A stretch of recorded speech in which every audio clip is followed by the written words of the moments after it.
जय गुरु माऊली Vidarbha special रेसिपीमध्ये आज बनविणार आहे 7 ते 8 दिवस खुसखुशीत राहणारे खोबरा कीस व गव्हाच्या कणकेचे मोदक। त्यासाठी 1.5 वाटी कणिक, 1 वाटी सुकं खोबरा कीस, साखर। एका परातीमध्ये मोदकाची पारी बनविण्यासाठी 1.5 वाटी गव्हाची कणिक, चिमूटभर मीठ, 2 लहान चमचे कडकडीत तुपाचे मोहन। असे कडकडीत मोहन घातल्यामुळे मोदक अगदी खुसखुशीत बनतात। मोहन गरम असल्यामुळे हात लावायचे नाही। थोडं थंड झाल्यावर असे हाताने चोडून लावून घ्या।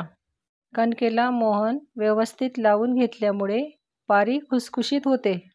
अगदी थोडं पाणी टाकून घट्ट गोळा बनवायचा। पोळीसाठी भिजवतो त्यापेक्षा घट्ट गोळा बनायला पाहिजे। असा छान गोळा बनायला पाहिजे। 10 मिनिटासाठी झाकून ठेवायचा। आता मोदकाचे सारण बनवू। 1 वाटी खोबरा कीस, 2 चमचे साखर, आणखी 2 चमचे साखर, असे एकूण 4 चमचे साखर।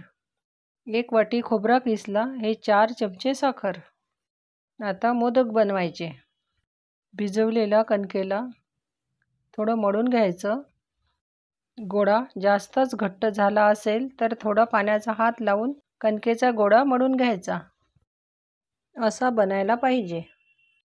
मोदकासाठी एकसारखे गोळे बनवून घेऊ। हातावर असे गोल करून घ्यायचे।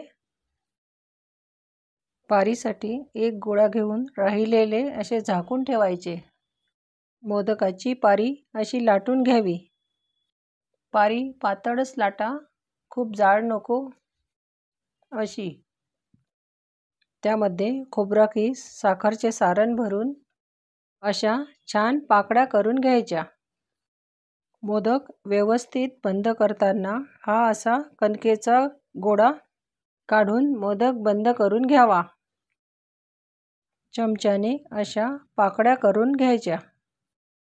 असा छान मोदक बनतो। मोदक बनविल्यानंतर झाकून ठेवा, नाही तर तळेपर्यंत हवेमुळे पारी कडक होते। आणखी एक बनवून बघू।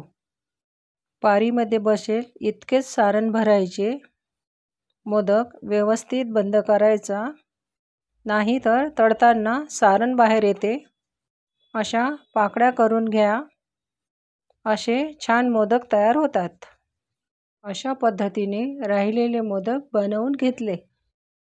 कढईमध्ये तूप, छोटा गोळा टाकून तूप गरम झाले का बघू।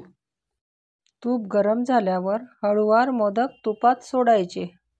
गणपती बाप्पाचा प्रसाद आहे म्हणून तुपात तळते, नाही तर तेलात तळलेले मोदक पण छान होतात।